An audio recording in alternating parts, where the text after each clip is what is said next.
and welcome again to my kitchen. Today we're continuing our discovery of American foods that are really American, and today I want to do breakfast for you. Now, calm down. I know you know all about breakfast, but I'm not talking about pancakes and waffles. I'm talking about breakfast that would have been eaten in the colonies, or perhaps breakfast from down south, or maybe some other portion of the country you've never even been in. So let's talk about American breakfast. First of all, by way of refreshing your memory from that last time you were in Europe, do you remember what they called a continental breakfast? Let me show you. This is what they eat in Europe for breakfast. You have some bread and some jelly and some butter. That's all. And you mix the coffee and the hot milk together. I remember having this on the Riviera when I was a college student. Remember, every single college student you've ever known comes back from Europe and refuses to eat a normal breakfast. They have a continental breakfast. So we'll put out the first one to compare with American breakfast. Jam, jelly, and bread. Now, secondly, if you were in England, this is the one. This is the one. If you were in England, you might have a breakfast like this. A broiled tomato, a sausage, which is called a banger, and some beans and tomato. Can you imagine such a thing? They love it. They love it. That's the second one. The banger, the banger is the name of the sausage. I generally think cheap sausages in England are really disgusting because they have so many fillers in them that I have trouble dealing with them. All right, the third one we're going to try is Holland. This is interesting. And yes, I've tasted all of these. In Holland, for breakfast, you would have something that looks like lunch. Bread and butter, salami, or a cold meat of some sort, and cheese. And if you're a kid, you get to put sprinks on your bread. And these are called hagel. Hagel. It's chocolate. And for breakfast, you get chocolate sprinks. I think this one's wonderful. So we'll add another one to our list. And finally, in China you would have a dish of rice gruel. There. Ouch, the lid's stuck. There we are. A dish of rice gruel called juk. Juk. And that simply means that you've cooked rice until, in a chicken broth or a soup broth, you see, until it just turns to gruel, or a very, very thick soup, you see. And then it could be served perhaps with some green onion on the top. This is for breakfast. And any leftover meat that you might have. And add to that a bit of tea, and you have a wonderful breakfast. Now, let's add some tea here for the English and Dutch breakfast, too. You would have to have that. The English and the Dutch would also have some tea, you see. So we'll add that to our selection here. The point I'm trying to make is that of these four breakfasts, all right, let me add the fifth. Our breakfast of bacon and eggs is probably the worst meal of the five. The problem is that we've had so much cholesterol, so much fat, and we eat this so constantly that we're better off with either of the other four. So let me go back with you to earlier times, and I think better times in terms of nutrition, in terms of American cooking, and we'll cook some things up that are really American. Go back a long way before the old bacon and eggs kick, which has really become constant for us. And I think we should stop. We should just stop. Okay, let's do it. First of all, one of the things that is common in the South and has spread all over the country was a wonderful dish called biscuits and gravy. Now, all that means is that you saute in a pan, and I've already done this for you, about a ½ pound of sausage, good breakfast sausage. Now, you see, I've already cooked mine along with 2 or 3 tablespoons of chopped onion, and you see there's very little fat. You see? Very little fat. So into that, we're going to add a bit of flour. And the flour, here we are. 1 or 2 tablespoons. That'll do us. We're going to stir that into the bacon. There we are. Or into the sausage, I should say. You see, we're going to thicken the sauce by stirring the flour into the fat. Now, if you have really fatty sausage, for heaven's sakes, drain most of the fat. You only need about 2 tablespoons. And to that, we're going to add a couple cups of hot milk. This is an old recipe that goes back to your grandmother in the South. And there's 2 cups. You don't see me measure things very often, do you? But there's 2 cups of milk. And we'll stir that until it thickens. And we will have a gravy for our biscuits. There. Let that come up to a good simmer. I'll get the biscuits ready. I think we have to add a good bit of pepper. I had this in where was I? Minneapolis? It was so loaded with pepper, I just couldn't believe it. But it was very delicious. So I'll find my pepper grinder. I doubt that you're going to have to put in much salt because generally the sausage has a lot of salt in it. And if you're worrying about fat, and I certainly hope you are, then please remember that you're better off if you make your own sausage because you can control the amount of fat in it, you see. So make your own sausage of good meat that isn't quite so, what's the word I want? Well, it isn't quite so fat. Buy a pork rump or pork butt roast, something like that, pork shoulder, and trim the fat and make your own sausage. A light flavoring, you'll have a good time with it. There we go. Let that thicken now. The flour, the bacon, or the sausage rather with the onion, a couple tablespoons, cook that down. Then I added a bit of flour, then 2 cups of milk, and we're on our way. Let that thicken while we find some biscuits. I'm going to give you a biscuit recipe at another time. I have a wonderful recipe from a friend who was born and raised in the hills of Arkansas. And a wonderful biscuit. Okay, there we are. Here's a nice biscuit. And we'll thicken our gravy. And in the meantime, I want to get another dish on that's very American, and rightly so. This will take just a minute to cook up. You understand what I'm doing here. This will thicken in a tad, and we'll get another one going.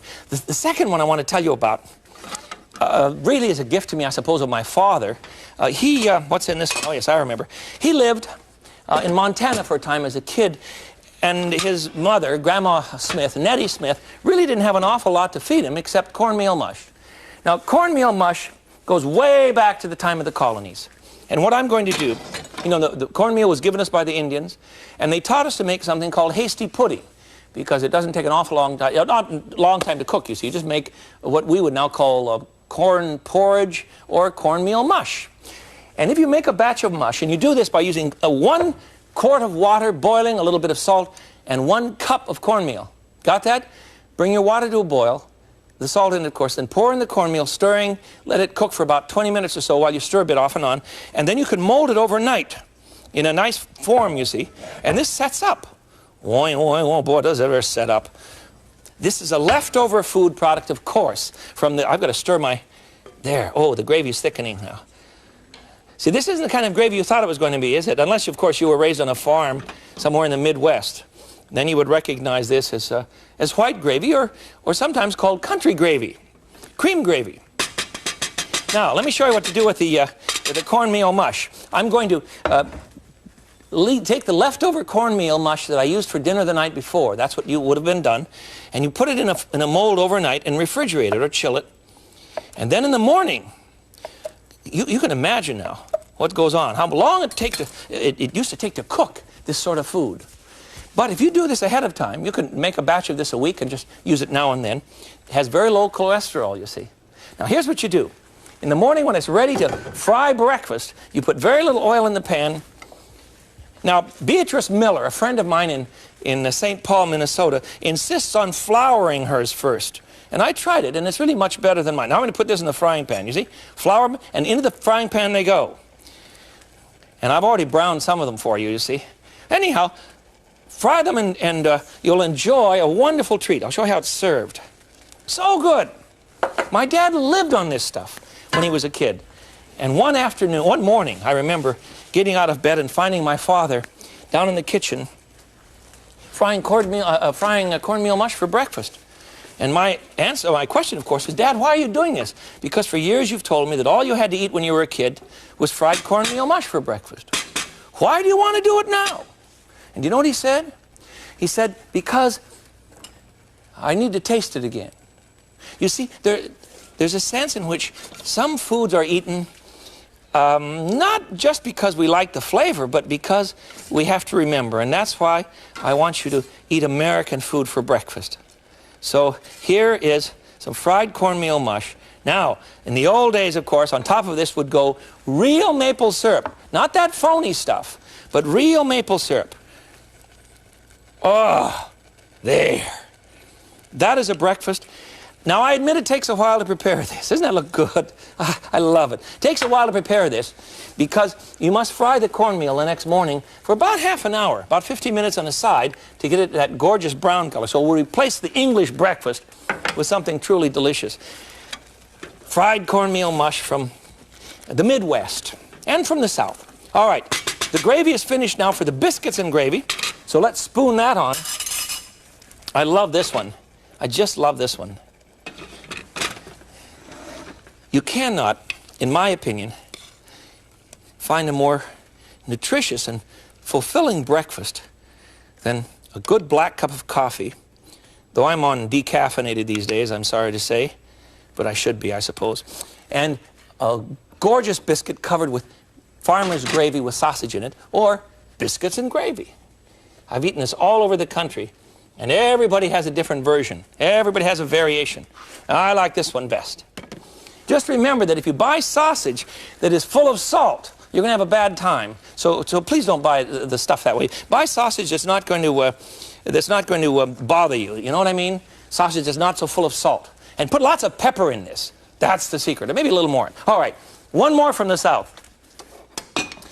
I'm doing this for Mrs. Joe Sharp Rainey, or Mr. Joe Sharp Rainey's mother. Mrs. Rainey fed me, see if I can find the right pan here. That's not it. Must be this one. Found it. Mrs. Rainey fed me grits for the first time when I was a kid in graduate school. By kid, I mean, oh, I don't know, 22, something like that. 23, and Mrs. Rainey fed me grits and eggs for breakfast. Now, I'd never seen grits, but grits are simply, what did I do with the box? I want to show them to you. Oh, I don't know what I do with it. You can buy them from the Quaker Oat Company, and they're simply hominy, that is hominy grits or corn that has been soaked in lye, dried, and then ground up like a cornmeal. And it's served thusly. Now, what you've done here is to eliminate a great deal of cholesterol for your breakfast. You're much better off having grits and eggs. You see? Put that one out for a meal, and you've got something that's absolutely wonderful. I just love it. I like to barely cook the eggs and then let the egg yolk run into the grits. That's how they do it down south. That's how it's supposed to be done. All right, what's next? I've got so many breakfasts going for you. It may not be breakfast time for you, but it's breakfast time for me when I get into one of these moods. All right, here's one that's going to do, chipped beef on toast. Cream chipped beef on toast. Don't make any wisecracks. I heard that. Please understand that this is really an early American dish. We've been eating it for a long, long time. I think it goes back to the Pennsylvania Dutch. That's the first time I've ever eaten it. It was in a wonderful place in Pennsylvania, and Mrs. Mittman cooked this for me on the morning of my dear friend Russell's wedding. And this is what she did. At least I think I'm close to what she did. We have in the pan about 3 tablespoons of butter. And I have sauteed in the 3 tablespoons of butter a bit of onion. You can put in about 3 tablespoons or so, whatever you like. To that now we're going to add, to make a thickening for the sauce, you see. It's another cream sauce. We want 3 tablespoons of flour. 1, 2, 3. We'll bring the heat up a bit on this and let that cook for a minute. We're making a roux, you see, with onion in it. I bet she's going to tell me off. You know, Mrs. Mittman's not even alive anymore. I didn't realize that till just this instant, because my memories of her, well, you see, some foods will do it, won't they? My memory of her is so recent, and I just realized it's 20-some years ago. In any case, she fed me this for breakfast, and in a good Pennsylvania Dutch household. We had a wonderful time, and she was a wonderful woman. This is what she did. Make a roux, first of all. Now, for chipped beef, you can go to the deli or any supermarket and buy something. This is an awful lot. This is about a ½ pound. I don't think I need about a ¼ pound. I think this is going to be too much. It comes in little thin slices, and I've just cut it into, what would you call that? Well, I would call it something like a wide stick, you see. And we're going to serve this on toast.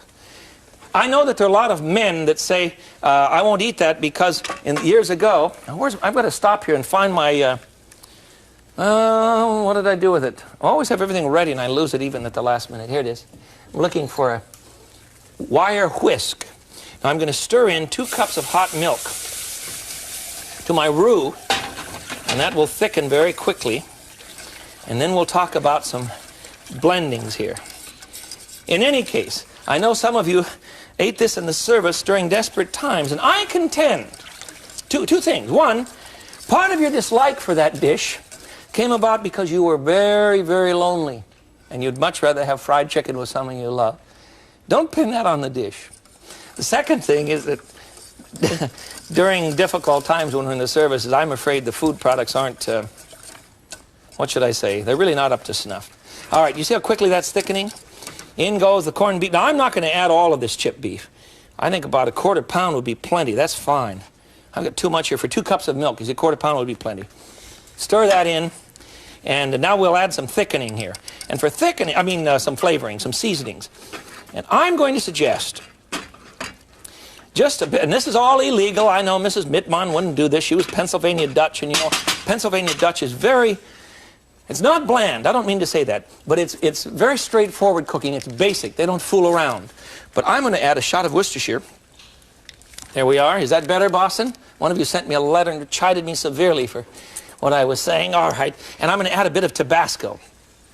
That's for those of you in Louisiana, because I like it better this way. And a shot of pepper. Fresh, cracked, please. There we go. That should do us. Americana. That's what we have. Now, while that's simmering, I'm going to find some toast. Traditionally, I suppose, in Pennsylvania, you would have served this on white bread. But I'm going to serve it on toast with some scrambled eggs on the top. Now, let's see. Here we are. Do one like this, you see. Put some scrambled eggs on the top, and then add the chipped beef on top. And it's wonderful, just a wonderful breakfast. There we go. Sit down. Have you ever had chipped beef on scrambled eggs? It's really very delicious. And I think terribly American. Some of you are yelling, sure it's American, nobody else would cook that. Give me a chance. Try this, please. It's very, very delicious. There. Now, this is a pretty strange-looking plate, so I'm going to try and garnish this with anything I can get my hands on so that when you bring it to the table, the kids aren't going to say, good Lord, he's over the edge, you see. We can garnish it with a bit of orange, you see. Flip it over so. Let's see, how do I want to do that? Let's turn it over like this, you see, and then put it on the plate. Anything will help to give it some color. Still doesn't do it for you? All right, put a piece of parsley on. That's okay. Now, let's put that out, and we'll go on to another one. More cooking that is very American. Very American. All right, Pan, you just calm down. There we go. Move our Chinese tea and juk. That's really good. There's a place in San Francisco that serves juk with abalone for breakfast in the morning. Oh, generally they just put in some leftover meat from the night before. You see, most breakfasts are made up of leftovers. Cornmeal mush was a leftover. The leftover sausage was used in order to make cream gravy. Chipped beef, of course, was leftover beef in the old days. Grits were, what do I say? Grits were well, it's a decadent food product in the sense that it came out of the South and was delicious, surely, but you only ate that stuff when you were up a creek. You know that? All right, now let's go on to a muffin, because I think the most nutritious thing you can have for breakfast is simply a gorgeous muffin. And I'll show you how to make a quick batch. And these muffins, let me get started as we talk here. Here's a batch for 6 dozen at a time, but I don't want 6 dozen muffins. Calm down, because the muffins that you're going to make here, 6 dozen, will keep in your refrigerator for a long time. You want to make a batch of batter, and it will keep in your refrigerator for 6 weeks. Refrigerated, covered, and then you simply take out a little bit as you need it. You can have fresh muffins every morning. 6 dozen at once. Here we go. ½ pound of butter. You saw me put that in already, right? We're going to cream that. Let me get a chute here on my KitchenAid so that I can do all the work in a hurry. I want you to make this once every 2 or 3 weeks, you see, and you can have a good time. All right, up it goes. Now we want to cream ½ a pound of butter with 2 cups of sugar. All right. Let that go for a second. I have also, this is the other ingredient you'll need, 2 cups of boiling water mixed with 5 teaspoons of baking soda. Not powder, but baking soda. Got that? Put it in 2 cups of boiling water and let it cool for a bit. You start at that point. 2 cups boiling water, 5 teaspoons, not tablespoons, teaspoons of baking soda. Mix that up, let it cool. Now then, while that's cooling, we mix, there, that's about done. We mix 1/2 pound of butter, or a cup, you see, with 5 cups of sugar. Remember now, we're making a lot. We're making a lot here. All right, that's enough. Now we're going to add to that 4 eggs. Just chuck in 4 eggs. 1, 2, I know you're getting suspicious with me, but the finished product is just wonderful. 3, 4, all right? Blend that. And to that, we're going to add, let's see, what's next? Okay, to that, we're going to add 1 quart of buttermilk and 5 cups of flour. Now, we have to add those, you know, off and on, so we don't get a big mess on our hands. So I'll add a little buttermilk. Then I'm going to add some flour. 5 cups total. 1. I've already measured this out, so I'm just adding it indiscriminately, you see? There we go. And time for some more buttermilk. 1 quart of buttermilk total. And 5 cups of flour total. And we've got our basic beginning here. I want to add the water now. There. See if there's any butter. Yes, there's a little buttermilk left. Okay, 5 cups of flour. And the 1 quart of buttermilk to the eggs and butter. And now we're going to add the water and baking soda. I better look, I've got some of the baking soda left in the bottom of the, there we go, bottom of the bowl that we want to, that's what's going to make it rise, you see. Okay. Now I'm going to blend into that. That looks good enough for me. That's fine. I'm going to blend into that my bran and all bran flakes and all bran, which makes a wonderful biscuit. I shouldn't call it a biscuit, should I? I should call it a muffin, because that's really what it is. Okay. There we go. I know this makes a ton, but please remember that when you're finished with this, you're going to be set for a couple of weeks. All right, let's try some more here. I'm now going to add to that 2 cups of bran flakes. You see? And 4 cups of all bran. The other was something called 40% bran flakes, 2 cups, and then 4 cups of all bran. And stir that up. Mix this up. Let it sit for a bit. First day you use it, it's not going to be as good as the second day. Let this sit in the refrigerator, and you will have a batter that is simply colossal. Bake this at 375 degrees for about half an hour. Then look at this, you've got a ton of this stuff. But wouldn't it be wonderful to get up every morning, turn your oven on to 375, and then bake these for half an hour, and this is what you're going to get. They are the most beautiful things. And I serve mine with a little bit of Philly cream cheese. There, you see. They're just beautiful. That makes a colossal breakfast. I really am convinced that we've got to stop eating so much cholesterol.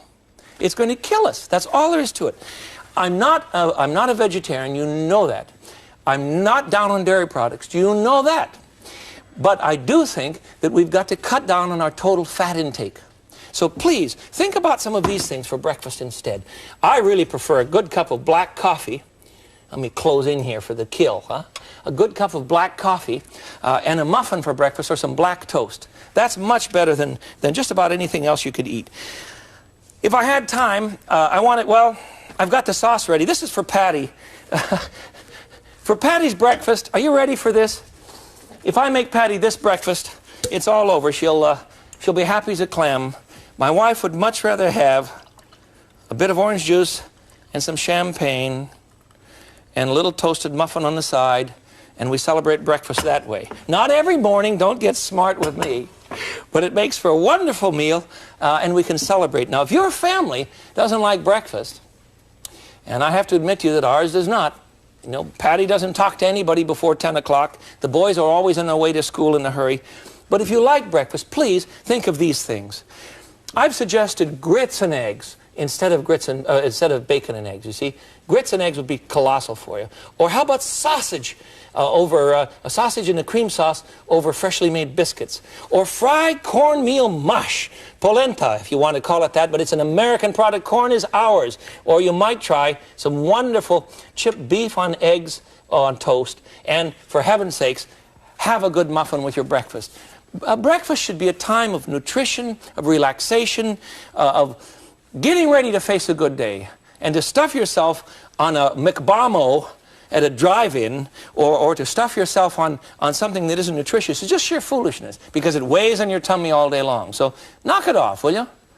So that you can live longer and have a good time. There are a lot of good things for you. That's the point of our time today. We want to eat a good breakfast and enjoy ourselves.